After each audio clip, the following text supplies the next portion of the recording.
Well, hello and welcome to another somewhat special video.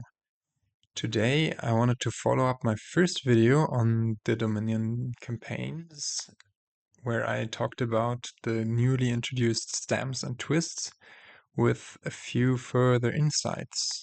And yeah, this time I thought, well, just going through the pictures is a bit boring, so I put in a tad more effort, not a huge amount of effort, but a tad more effort to actually make a presentation. And we'll go through the slides, and that will hopefully be a bit different and also give you more of an overview what I'm talking about. What have I planned for this video?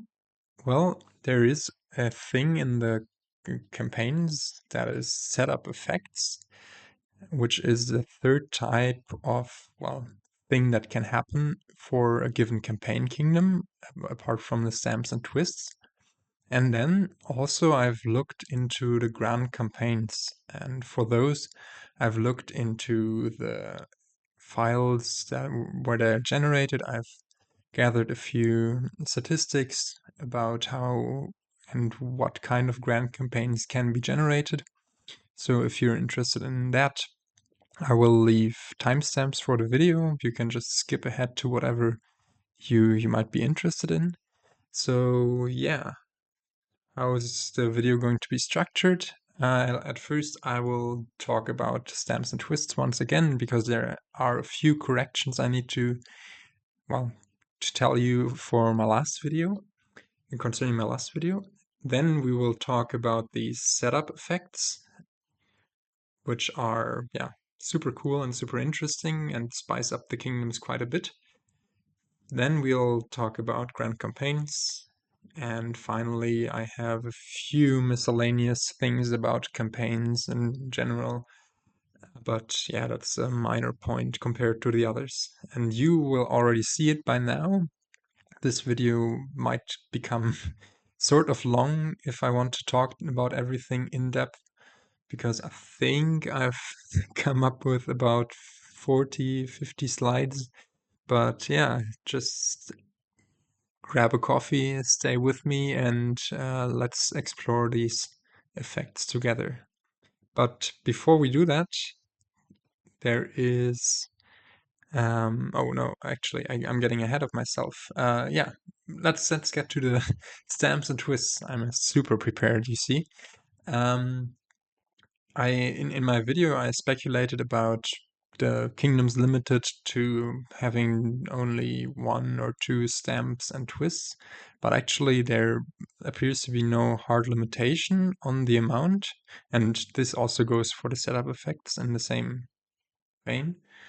And also, what I didn't mention is that stamps have unique artworks. So you can see here that the artwork for the with horse stamp. You can see here the artwork for Shadowified. I'm not sure which ones these were. I don't remember it. Let me look it up. And I just took a quick detour, and indeed these stamps are for plus coin. This is discounted, and this one is for a card that comes with spoils. But yeah, I didn't mention this last time at all, but yeah, these are quite neat, and I'm currently gathering them all to have them also on my thumbnails and that kind of stuff. Next up, there is a point that Donald X. Actually, all of these corrections come from Donald X directly. Very nice. He immediately, yeah, told me a few things on the Discord, and I'm very thankful for these corrections and clarifications. Card stamps sometimes exclude cards, which definitely makes sense because, for example, there's a reactionified stamp, which turns any card into a reaction card with the same bottom line as Trail. And you know that even Trail itself can be a super strong card with paired with the right things. But if reactionified, for example, would go on to groom, you would have an autopile on turn 1, even if for the first person that hits 4, because being able to play a card when it's gained means that, well, if you can just gain it without from gaining itself, then you get all of the cards, and that would mean that you would end up with a pile with 10 grooms in your deck and, well, 10 horses on top of that, which is quite crazy. And I think stuff like this is kind of excluded for these stamps. And the same goes for events.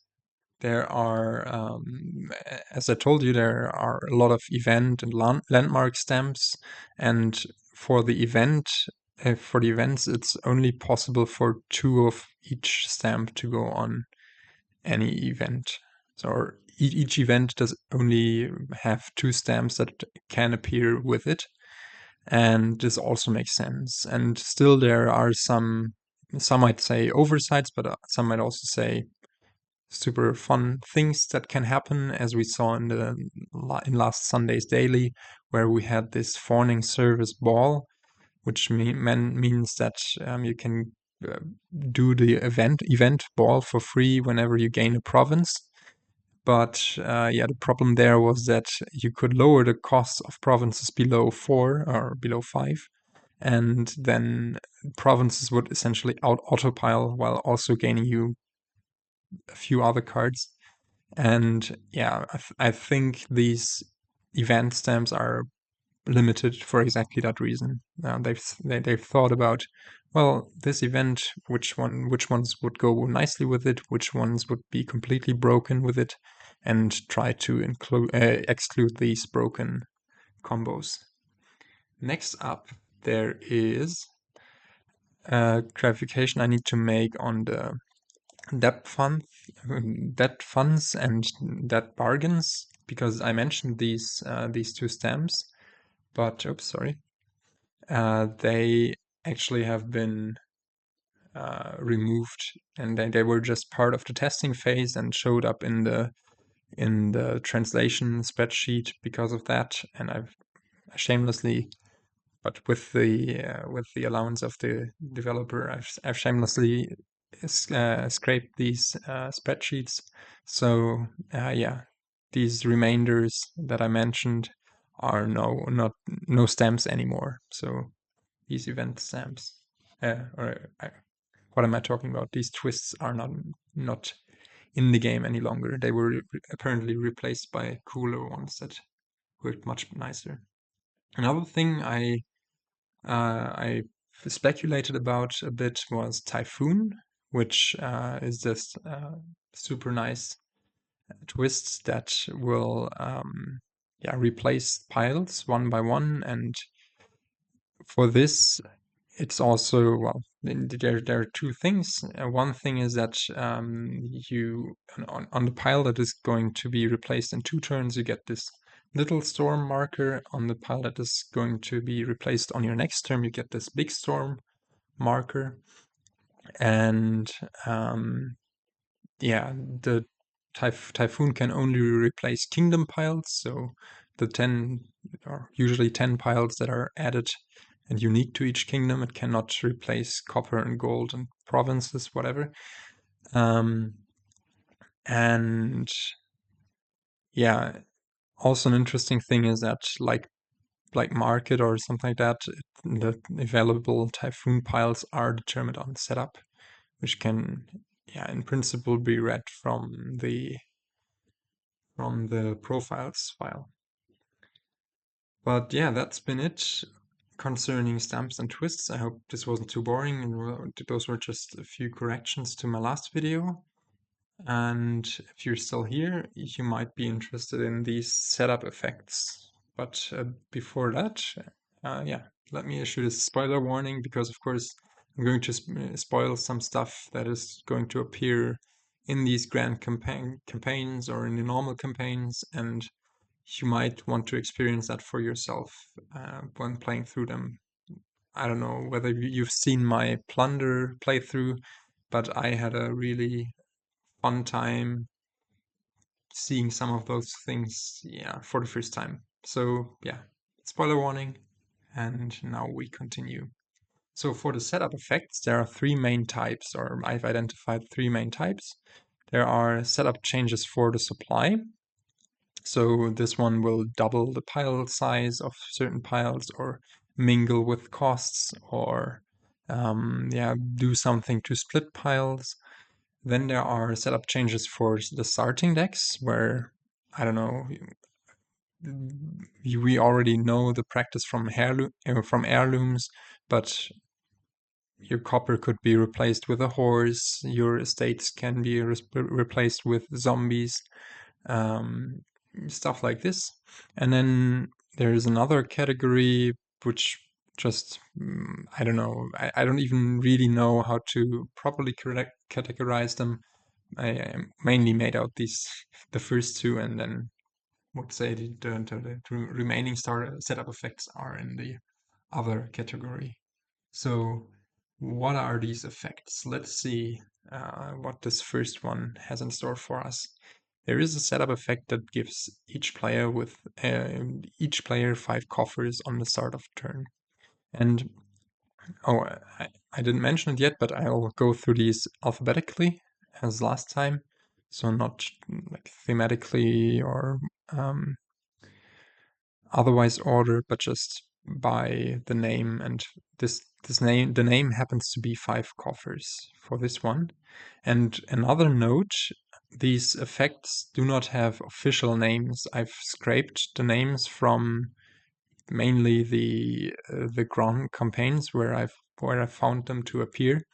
But yeah, the names I've given them are pretty arbitrary. Yeah, but this one is 5 coffers, and it means that for the setup, each player starts with 5 coffers. And I think that this applies in addition to the Baker token. I'm not 100% sure, but given what I've seen from the next one with the favors, I think, yeah, this one, yeah, you might start the game with 10 coffers if Baker is also in the game. Did I say 10? I mean, I of course meant 6. I was already thinking about the next one, which is the equivalent for favor tokens. And yeah, this is pretty simple. Also a setup effect where each player starts with 10 favor tokens. And this one I've seen in a game where there was importer, and and that one I started with 15 favors. So yeah, that's also why I think the Coffers token is on top of the Baker token. Next up, we have the Renaissance equivalent with boost on villagers. Each player starts with 10 villagers. Quite self-explanatory, quite nice. Quick boost in village. And this might be super interesting for kingdoms that do not have any other type of village, because then you really have to think about when to play your terminals and when to save up the villagers. Next up, there is a setup effect called Add Each Pile. And this one is crazy for, yeah, multiple reasons. First one, it's crazy to just think about it. In addition to the normal starting cards, each player starts with a non-supply copy of each kingdom pile card in their deck. So this means that you basically start with the whole kingdom with a populate on turn 0, and then you shuffle your deck, and then you'll usually have a 20 card deck already, which makes the first 4 turns super swingy, because like everything depends on when you draw your coppers and estates, and sometimes even attacks. And yeah, you just start with this super insane boost, and then have to try to adapt to the kingdom as usual. I think this one is, for example, part of the Prosperity curated campaign. Yeah, quite crazy. and super strong. Next one. This one is called Curse Cost 3, at least in the game files. And yeah, pretty simple.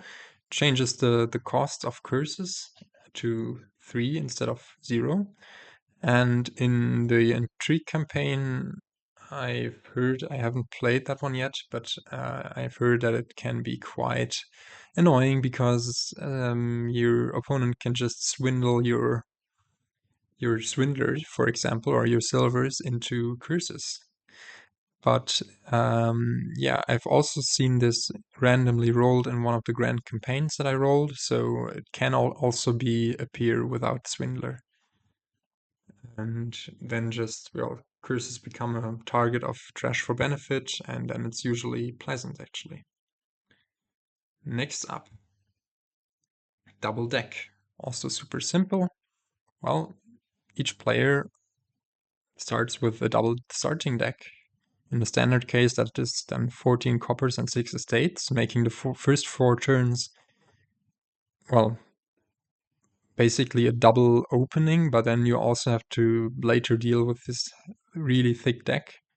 I think with that kind of deck, I would really need to practice and approach the game anew, because trashing dynamics are going to be completely different. You're basically going to be junked by 10 extra cards on turn 0. And yeah, then have to try to wriggle your way through. And this, yeah, in case there are any cards that are replaced beforehand, like if you play with shelters or heirlooms, they would also be doubled, of course. So we would start with 2 goats and 6 estates and 12 coppers, for example, if Pixie is in the kingdom. And there's also another effect that might lead to a double heirloom, and that's the double heirloom effect. Wow. And that one is, well, that one specifies a nocturne card that comes with an heirloom and replaces one more starting copper with one. So you will just, in your normal starting deck, will have 2 goats and 5 coppers and 3 estates, or whatever. And this can also occur twice or 3 times, and then you'll have doubled heirloom multiple times. Multiple magic lamps, multiple mirrors, and haunted mirrors, I'm sorry. And yeah, so far we've only been able to have double heirlooms in our decks on Shaman Kingdoms, or mainly on Shaman Kingdoms, I guess. But yeah, now it's also possible in other ways. Next up, now we had the double deck effect. Here we have the double pile effect. That is a setup effect that affects a random kingdom pile. And yeah, this can, for example, double the curse pile, double the estate pile, or the province pile. In the Menagerie campaign, there is a Groom Garden Rush where you just have, instead of 8 estates, you have 16 estates to chew through. And I thought that one was quite interesting. But yeah, 20 curses, of course, can be quite the pain. But also a double pile of a strong kingdom card, like Stockpile or something like that, might be interesting.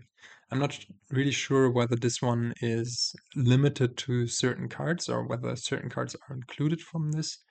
But yeah, it certainly is a strong effect and can incentivize different goals. For example, if there are 16 provinces, the whole dynamic shifts toward going for a 3 pile much earlier. Next up, there's this effect that affects landmarks, and I'm actually not sure. This one is, well, the equivalent to the stamp that has double VP for landmarks, but only for those with tokens.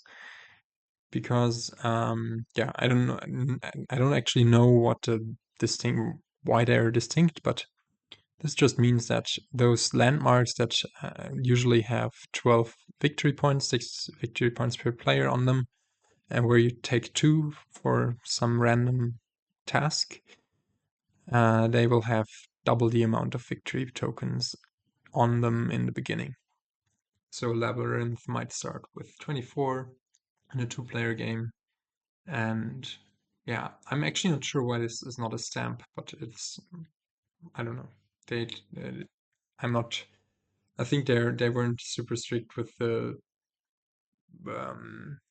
with the distinction between them, and this one, after the initial setup, doesn't need the stamp on the landmark, I guess. That's the reason. Whereas, for example, let's say Orchard or something like that with the double VP stamp would need the stamp on there to remind the players that the VP are actually doubled. Anyways, next up, there is a fun fact which is called In Play, and this one selects a duration. I'm actually not sure. I've seen it on Abundance, Secluded Shrine, and Search, and I think also on Samurai.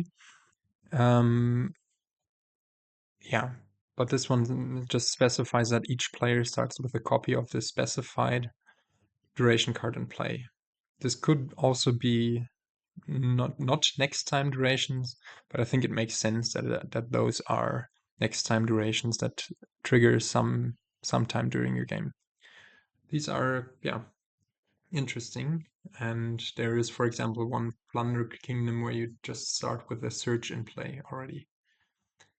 Next up, an adventures setup effect. Journey face down. Each player starts with their journey token face down. And I think I initially put the question mark there because I wasn't sure whether this had actually been added, because it's not part of the curated adventures campaign, I don't think. But it certainly is. I've certainly seen it be generated in Grand campaigns, so it is in there. So giving you a slight boost for cards that reference for the 3 cards and landscapes that reference the journey token. Yeah, I don't know, not much to say. Next up, make split pile. This one is fun. This one can turn basically any supply pile into a split pile. And I think in the Empire's curated campaign, there is a split pile of vassals and groundskeepers. I'm not sure whether there is one in the Allies curated campaign as well, but I've certainly seen it randomly generated by Grand campaigns as well with random cards. And yeah, you'll have 5 copies of the first card, and then, as in a normal split pile like Settlers and Bustling Village, 5 copies of the other card underneath. Next up, we have a setup effect that is actually not not strictly a setup effect, but rather a kingdom generation effect that I've noticed.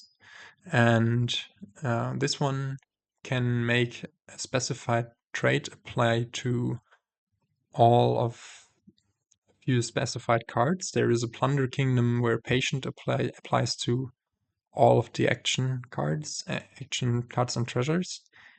And overall, I've also seen that traits aren't as limited as they are usually, because usually you're only allowed to put 2, at most 2 traits into a kingdom, or you're recommended to only put 2 traits into as landscapes in any kingdom, and they cannot usually apply to the same pile.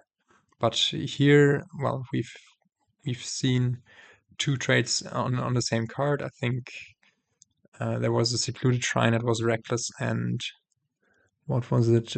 Inspiring. And also, yeah, there is no hard 2 landscape limit. I've also seen this in the grand campaigns that, well, traits and landscapes just generated as they wished. There were sometimes 3 or 4 landscapes that just generated. And also we saw Shy being applied to gold in Plunder 3. Yeah, so as I said, this one is more of a general thing that applies to kingdom generation during campaigns, but not a specific setup thing. Next up is manipulation of the native village match before the start of the game. Much like the duration thing, where a card stays in is already in play at the beginning of the game, then native village mat can also be populated. I think there is a seaside kingdom where you start with a silver on your native village mat. All right, next up there is +2 VP tokens. This one is, I think, just for the case where Defiled Shrine appears, where each pile also starts with an additional 2 victory points. Pretty niche, of course. And the same goes for +8 VP tokens on the treasures. Aqueduct. I think I rolled a ground campaign centered around Aqueduct, and this setup effect appeared twice on the same Aqueduct, and yeah, so take it as you may. The treasures just start with 16 instead of 8 VP on them in those games where this setup effect is active. Much more exciting and also much more common is the replace copper setup effect. So this one is huge because this one might completely change the starting deck. For example, all 7, I've seen several variants of this.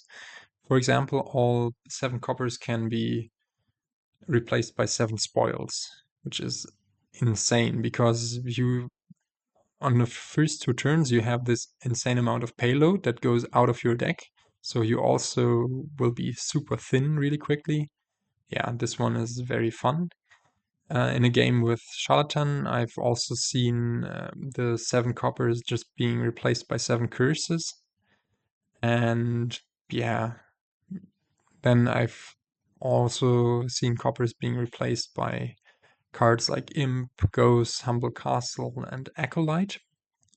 And also in conjunction with having estates replaced. But let's take a moment to get to that, because replacing estates can happen just as the coppers can be replaced. And yeah, for this, I've seen estates being replaced with potion, or a single estate being replaced with a potion with a random card. There's also a twist or a setup effect where the estates turn into duchies, where the estates turn into 3 overgrown estates, and where shelters are essentially introduced without a Dark Ages card needing to be present by the setup rules.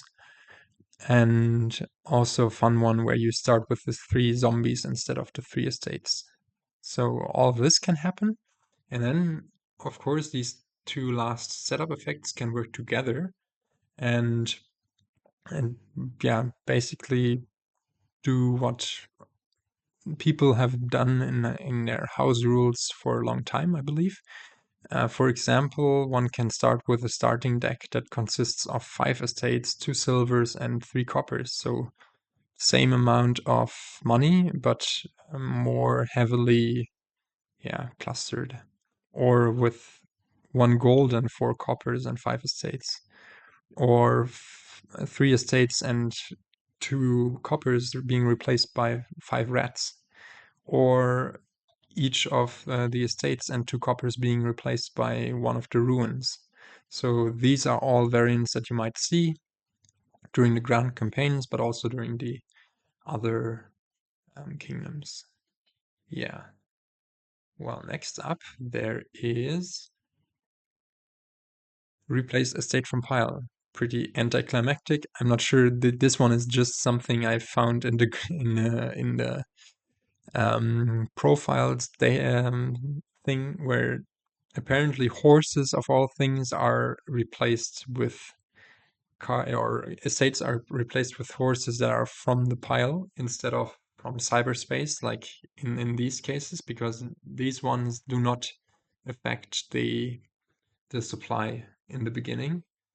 But apparently there's this one thing where you start with 3 horses instead of estates. Yeah, this is kind of minor, but can happen apparently. I mean, you can have the ultimate start if you're lucky with 3 horses and 7 spoils. Just have a completely disappearing deck, and yeah, have to essentially have a free donate turn 1 with some payload attached with it. Yeah, I think these are the setup effects that, apart from this, add the supply to your deck, is one of the most insane ones. Next up, there is the same reward setup effect. I'm actually not sure why this is not a twist, because it's the same as the it's the same. To me, it's much the same as the loot twist, where you have mirror loot, but yeah, for whatever reason, it's a setup effect and not labeled as a twist in the game files. Next up, there is a effect that can shuffle split piles, and yeah, pretty self-explanatory. The game will start with a split pile randomly shuffled, but you will get to see, yeah, how the split pile is shuffled. For example, here I had this patient settlers bustling village that was shuffled randomly at the start of the game, and this is how it looked like. I knew there were 2 bustling villages on top, then 4 settlers, then 1 bustleroo, and then 1 more settlers. But yeah, this can apply to not only the Empire split piles, but also to the Allies rotating piles and to castles as well, I think, although I haven't been able to confirm that.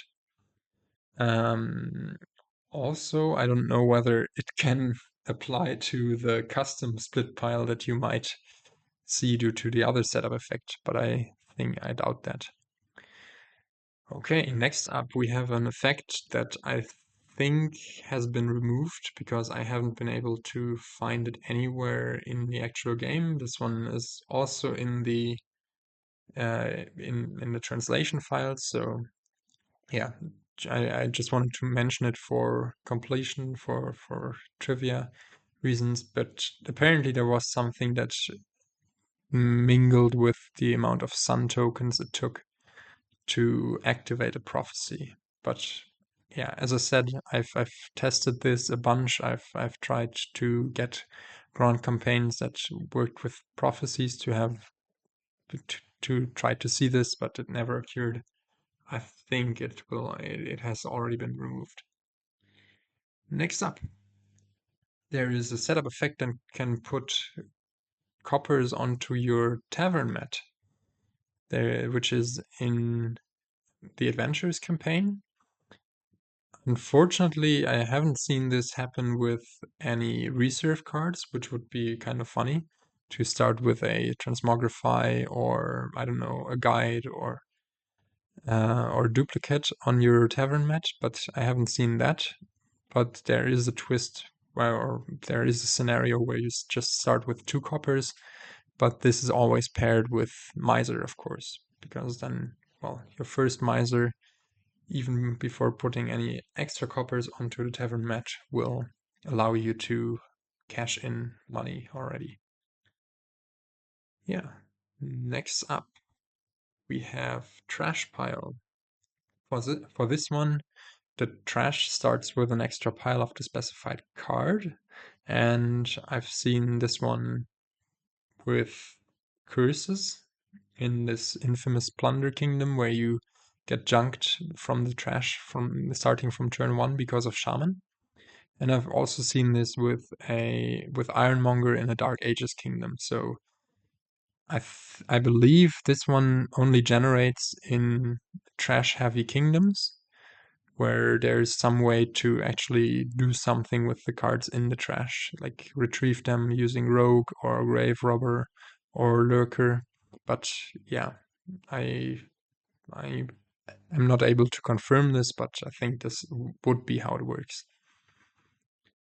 So we've all seen and been amazed by the double pile thingy, but hold up, there is also the triple pile thingy.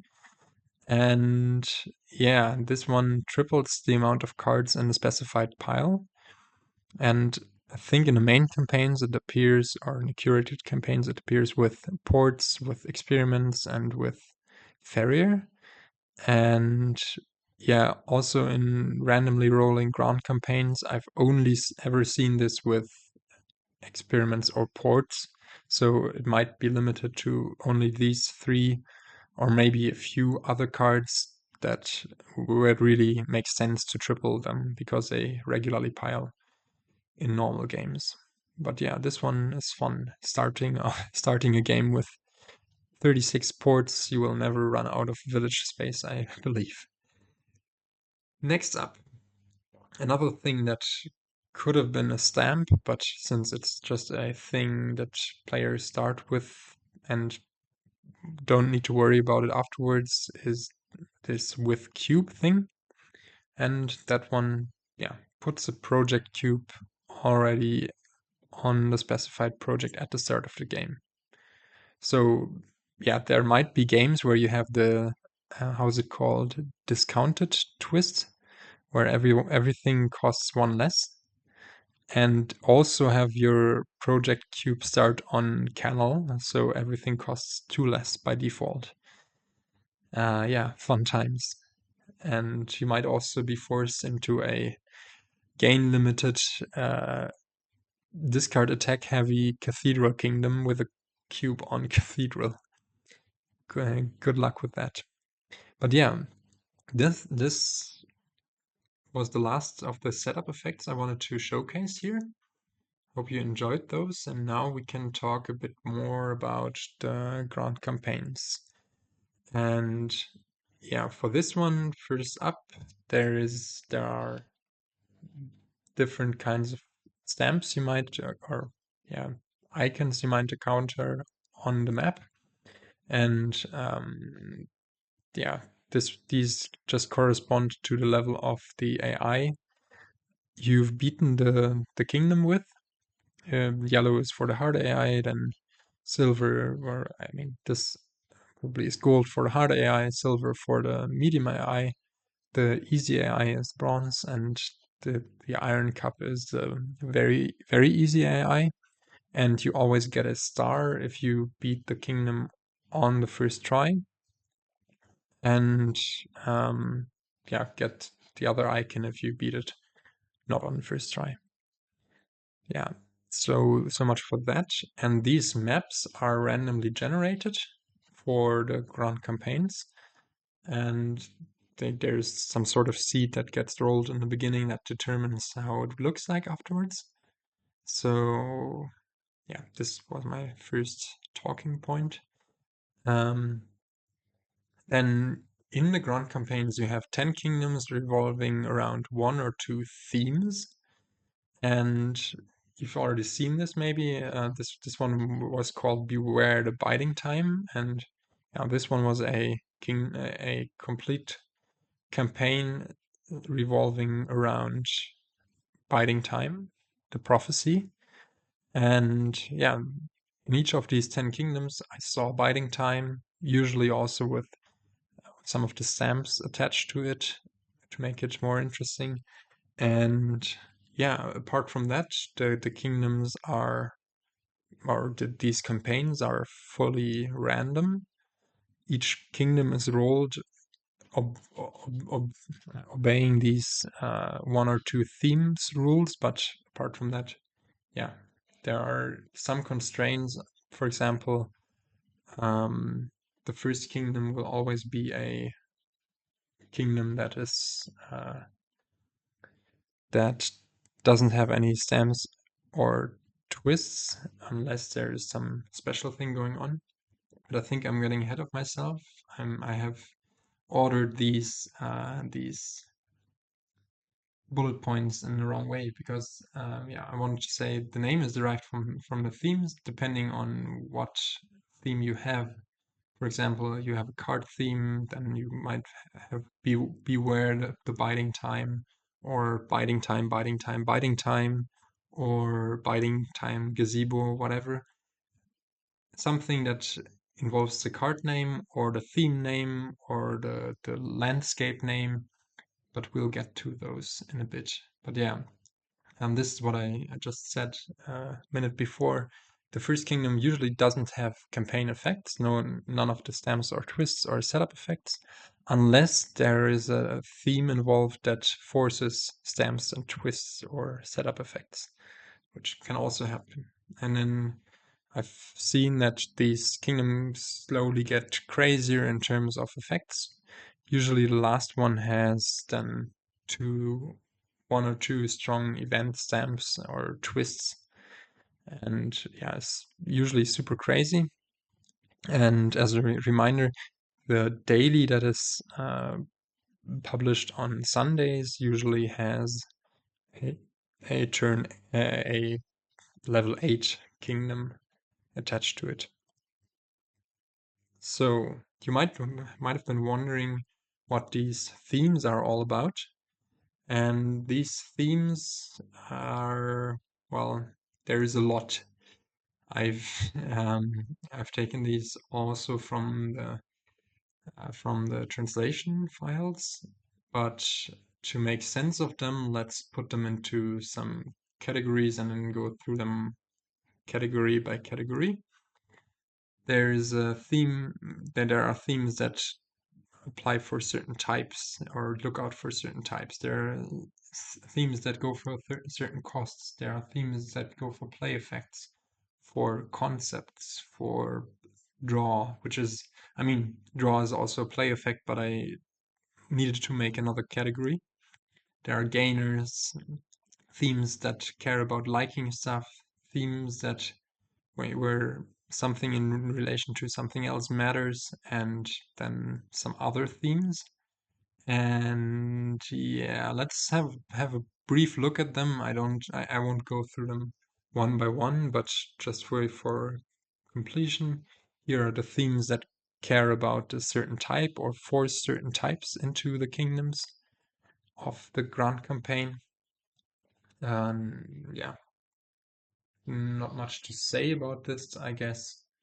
There's a weird type, which I suppose uh, goes for, well, mixtures of interesting types.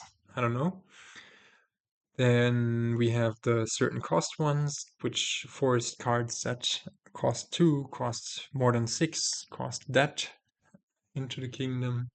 There are those themes that are meant that, yeah, go with play effects like bridges, like cost reduction, and coin X, and this money. I'm not sure how to interpret this, but maybe this is like disappearing money, maybe spoils, or even just, yeah, coin that you get somehow. I'm not completely sure what to make of some of those titles, but I've seen few grand campaigns with some of them, and that seems to be the case.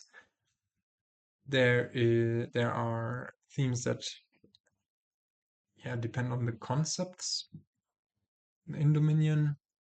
For example, deck top will care about effects that look or place stuff at the top of your deck.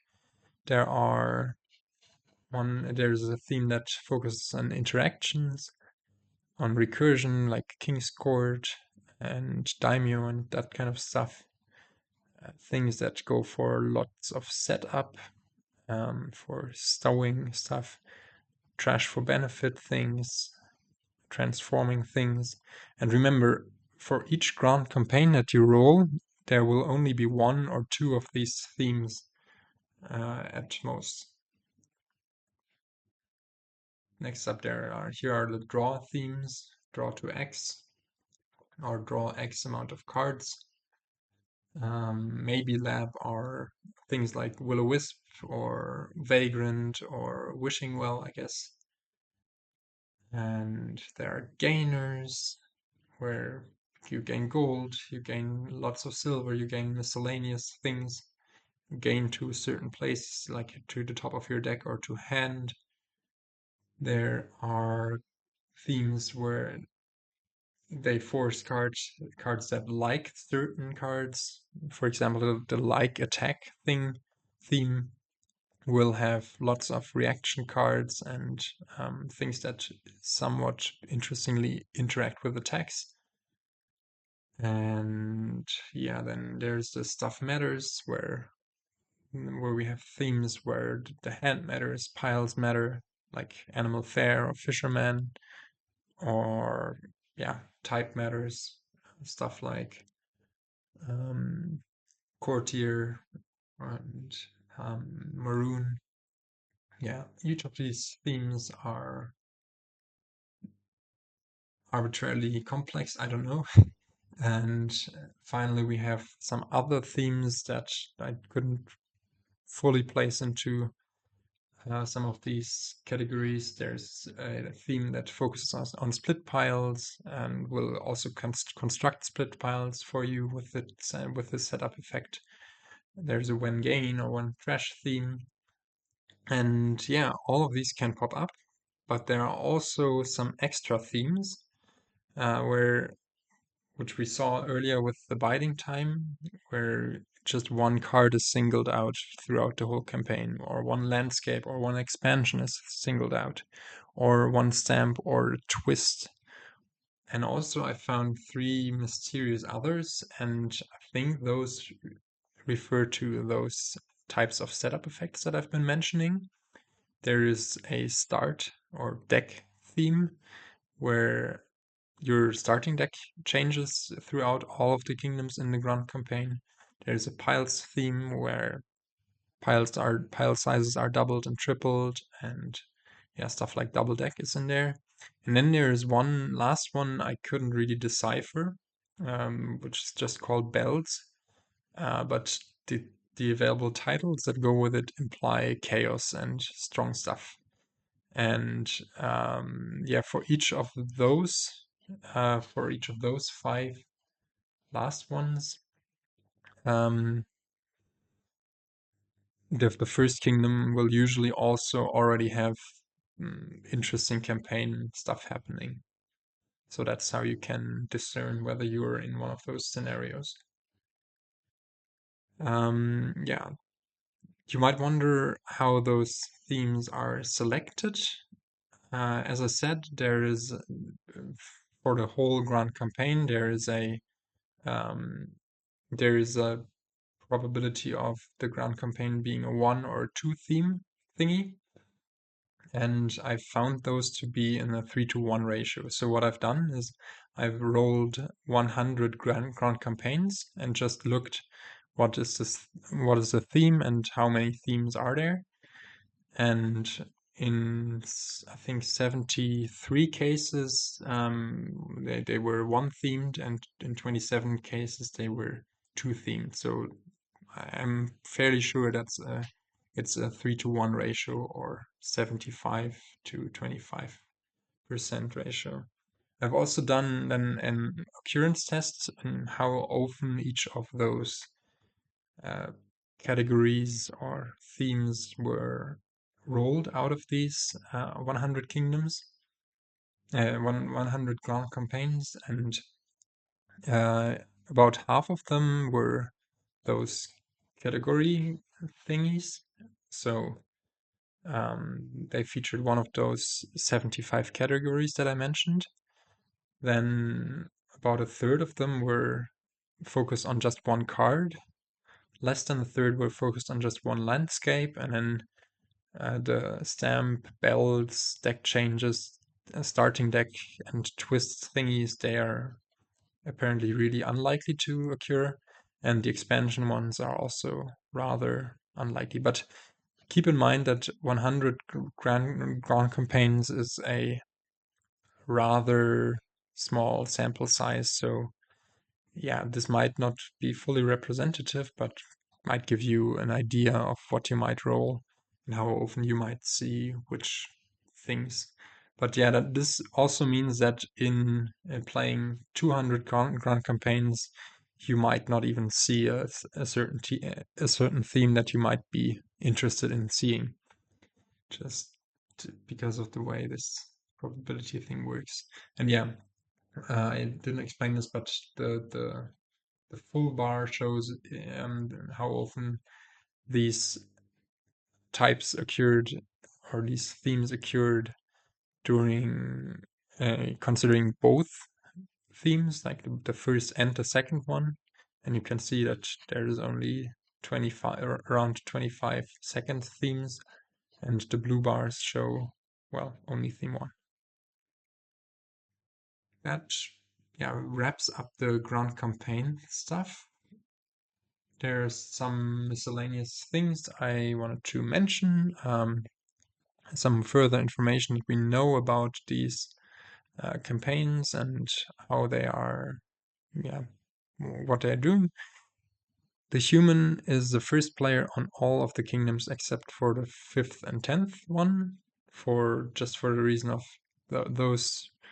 Yeah, those should feel a little more meaningful, according to Donald X, and I agree.